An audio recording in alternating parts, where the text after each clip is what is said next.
Hello friends, नमस्कार। स्वागत है आप सभी का स्टडी विज्ञान प्रकाश में। दोस्तों, 11 अप्रैल को उत्तर प्रदेश में एडेड जूनियर हाई स्कूल शिक्षक भर्ती परीक्षा होनी है। समय आपके पास बहुत ही कम बचा हुआ है, तो ये जो क्वेश्चन पेपर होगा आज का, ये आपको बहुत अधिक हेल्प करेगा कि एग्ज़ाम में कैसे प्रश्न आएंगे और साथ ही साथ आप अपनी तैयारी को परख भी सकेंगे। तो आइए देखते हैं 11 अप्रैल को कैसे कैसे प्रश्नों से आपका सामना होना है और उसकी तैयारी आपको किस प्रकार से करनी है। तो यहाँ पर पहला क्वेश्चन होगा, निम्नलिखित समुद्री धाराओं में से कौन सी अटलांटिक महासागर की धारा नहीं है। तो फ्रेंड्स, जितनी भी समुद्री धाराएं होती हैं उस पर आपके पास एक कंप्लीट नोट जरूर होना चाहिए। आने वाले समय में हम आपको ऐसे नोट्स अवेलेबल करवाएंगे, तो बने रहिए हमारे साथ। फिलहाल ये जो क्वेश्चन है इसका सही जवाब क्या होगा। 4 विकल्प हैं आपके सामने और इसमें से जो सही आंसर है वो है ऑप्शन ए, यानी कि अगुलहास धारा। तो फ्रेंड्स, आपको बता दें, यहाँ पर हम कुछ मुख्य जो महासागरीय धाराएं हैं उसके बारे में यहाँ पर हम उल्लेख कर रहे हैं। फिलहाल यहाँ पर जो विकल्प दिया गया था उसमें जो अगुलहास धारा है, अगर इसके बारे में बात करें तो अगुलहास धारा ये हिंद महासागर की धारा है जो कि गर्म है। ठीक है, नेचर में ये गर्म है। इसके अलावा जो अन्य जलधाराएँ दी गई हैं इस वीडियो में, इस क्वेश्चन में, उसमें कनारी जलधारा है जो कि अटलांटिक महासागर की धारा है और ये ठंडी जलधारा है। लेब्राडोर जलधारा जो है ये अटलांटिक महासागर की जलधारा है जो कि ठंडी है, और फ्लोरिडा जलधारा जो है ये अटलांटिक महासागर की जलधारा है जो कि गर्म है। तो ये 3 विकल्प हैं। तो इनमें से जो 3 विकल्प हैं ये अटलांटिक महासागर से संबंधित हैं, जबकि अगुलहास यानी कि जो पहला विकल्प है ये हिंद महासागर से संबंधित है। बाकी के जो यहाँ पर जलधाराएं हैं उसके बारे में आप इस PDF को डाउनलोड करके पढ़ सकते हैं। PDF आपको मिल जाएगी हमारे टेलीग्राम चैनल पर। माना दर्रा या इसको माड़ा दर्रा भी कहते हैं। तो माड़ा दर्रा ये कहाँ पर स्थित है। तो दोस्तों, जैसा कि आप यहाँ पर तस्वीर में देख रहे हैं कि लास्ट इंडियन विलेज आप यहाँ पर देख रहे हैं, माड़ा लिखा हुआ है। तो ये आपको कहाँ पर मिलेगा। सही जवाब इसका होगा ऑप्शन सी, यानी कि उत्तराखंड में स्थित है। तो जितने भी दर्रे हैं उसके बारे में भी आपको एक कंप्लीट नोट बनाना होगा और इस पर एक वीडियो मैंने पहले बनाया था जिसका लिंक इसी वीडियो के डिस्क्रिप्शन में दिया गया है, वहाँ पर जाइए और उसको अभी के अभी देख डालिए। तो दोस्तों, बात करेंगे माना दर्रा के बारे में। इसको माड़ा दर्रा भी कहते हैं। ये उत्तराखंड के अंतिम गांव माना में स्थित है और ये दर्रा 5545 मीटर की ऊंचाई पर स्थित है। उत्तराखंड के माना गांव को ये तिब्बत से जोड़ता है। तो ये काफ़ी इंपॉर्टेंट क्वेश्चन है। और बहनी दरबार नामक समाचार पत्र का संबंध किस राज्य से है।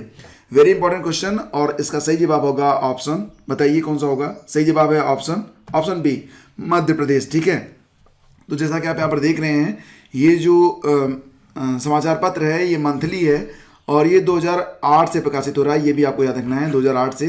तो ये हस्तलिखित है, जैसा कि आप यहाँ पर देख सकते हैं तस्वीर में।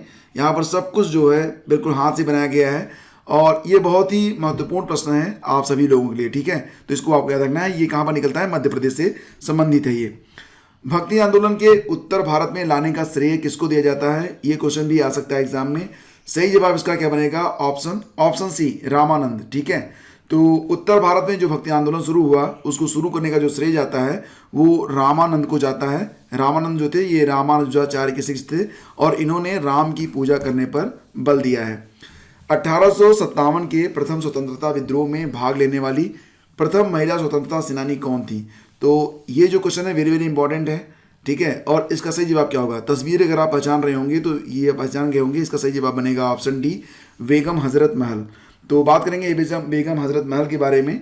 तो ये जो है इन्हें बेगम ऑफ अवध के नाम से भी जाना जाता है और ये नवाब वाजिद अली शाह की दूसरी पत्नी थी। ठीक है, और इन्होंने 1857 की क्रांति में सक्रिय सहयोग किया था, सक्रिय भाग लिया था। तो ये आपको याद रखना है। पल्ली आंदोलन किससे संबंधित है। सही जवाब इसका क्या बनेगा, ऑप्शन बी, तमिलनाडु से संबंधित है पल्ली आंदोलन। ठीक है, और भारतीय सशस्त्र सेना द्वारा पाकिस्तान से हाजी पीर की लड़ाई किस वर्ष लड़ी गई थी। हाजी पीर की लड़ाई किस वर्ष लड़ी गई थी। सही जवाब क्या होगा। सही जवाब इसका बनेगा ऑप्शन बी, 1965 में ये लड़ाई हुई थी, 1965 में। तो पाकिस्तान से भारत की हाजी पीर की लड़ाई सन 1965 में लड़ी गई।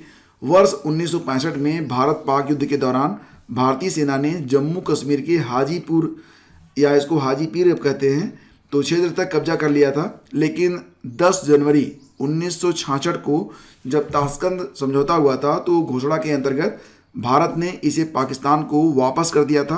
हालांकि इसके अलावा कुछ अन्य शर्तें भी लगाई गई थी, लेकिन उन शर्तों को भारत ने माना, लेकिन पाकिस्तान ने नहीं माना। वर्तमान में यही जो एरिया है वो पीओके के अंतर्गत आता है।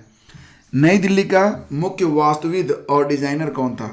तो ये कौन है? ये हैं ऑप्शन सी, एडविन लुटियंस, एक ब्रिटेनी वास्तुकार हैं ये। और दोस्तों आपको बता दें कि लुटियंस द्वारा डिजाइन की गई दिल्ली का उद्घाटन 1931 में वायसराय लॉर्ड इरविन ने किया था। ये भी काफ़ी इंपॉर्टेंट है, क्वेश्चन ऐसे पूछा जाएगा कि लुटियंस द्वारा डिजाइन की गई दिल्ली का उद्घाटन 1931 में किस वायसराय के द्वारा किया गया था? तो इसका आंसर बनेगा लॉर्ड इरविन।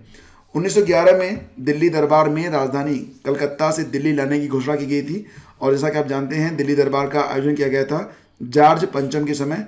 और इसके बाद 1912 में दिल्ली का राजधानी के रूप में निर्माण किया गया, तो इसकी जिम्मेदारी जो थी वो सौंपी गई थी ब्रिटेन के आर्किटेक्ट लॉर्ड लुटियंस को। ठीक है। भारत का विश्व का विशालतम लोकतांत्रिक प्रजातंत्र है। ये आप जानते होंगे कि हमारा जो प्यारा भारत है ये विश्व का विशालतम लोकतांत्रिक प्रजातंत्र है। लेकिन यहाँ पर जो क्वेश्चन है वेरी वेरी इंपॉर्टेंट है। क्वेश्चन होगा कि इसकी प्रथम लोकसभा की बैठक कब हुई थी, और इसका सही आंसर क्या होगा? 4 विकल्प आपके सामने हैं और सही आंसर इसमें होगा ऑप्शन सी, 13 मई 1952। तो फ्रेंड्स, भारत की लोकसभा की जो पहली बैठक थी वो कब हुई थी? 13 मई 1952। और प्रथम निर्वाचित लोकसभा जो थी उसका गठन हुआ था 17 अप्रैल 1952 को।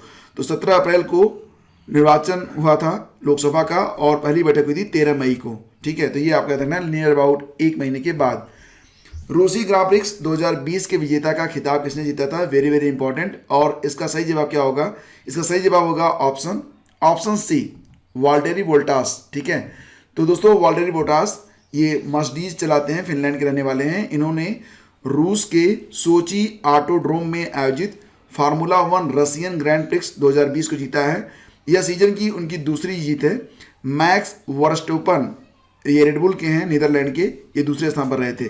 तो आपको बस इतना याद रखना है कि 2020 में जो रूसी ग्रां प्रिक्स हुआ था इसके विजेता रहे थे वाल्टेरी बोट्टास। और इसी से जुड़ा हुआ एक क्वेश्चन और भी है, आप कंफ्यूज बिल्कुल मत होना। यहाँ पर मैं आपको पहले क्लियर कर देता हूँ कि रूसी ग्रां प्रिक्स के विजेता हैं वाल्टेरी बोट्टास। लेकिन अगर क्वेश्चन ये आएगा कि दिसंबर 2020 को संपन्न फार्मूला 1 वर्ल्ड चैंपियनशिप 2020 की अंतिम car race Abu Dhabi Grand Prix 2020 का खिताब किसने जीता? तो इसका सही जवाब क्या बनेगा? इसका आंसर होगा ऑप्शन ए, यानी कि मैक्स वर्स्टापेन। ये आपको याद रखना है। ठीक है। तो दोनों में कंफ्यूज आपको बिल्कुल नहीं होना है। 1 से 13 दिसंबर 2020 के मध्य फार्मूला 1 वर्ल्ड चैंपियनशिप 2020 की अंतिम car race Abu Dhabi Grand Prix 2020 Abu Dhabi में हुई थी। और यह रेस रेडबुल के ड्राइवर मैक्स वर्स्टापेन ने, जो कि नीदरलैंड्स के हैं, उन्होंने जीता है। और इसी के साथ आपको ये भी बता दें कि वाल्टेरी बोट्टास जो कि रूसी ग्रां प्रिक्स के विजेता थे वो दूसरे स्थान पर रहे हैं। तो ये आपको याद रखना है। तो फ्रेंड्स, इसी प्रकार के प्रश्न आपको देखने को मिलेंगे एग्जाम में। यह एक मॉडल वीडियो है। आगे के जो वीडियो होंगे उसमें प्रश्नों की संख्या और अधिक रखेंगे और एवरी टॉपिक पर आपको क्वेश्चंस प्रोवाइड करवाए जाएंगे। यह एक शुरुआती प्रयास है और मुझे उम्मीद करता हूं कि ये आपको जरूर पसंद आया होगा। Wishing you all a great success. बस हमारे साथ एवरी डे प्रैक्टिस करते रहिए। Thank you so much for watching the video. मिलते हैं आपसे अगले वीडियो में। नमस्कार, जय हिंद।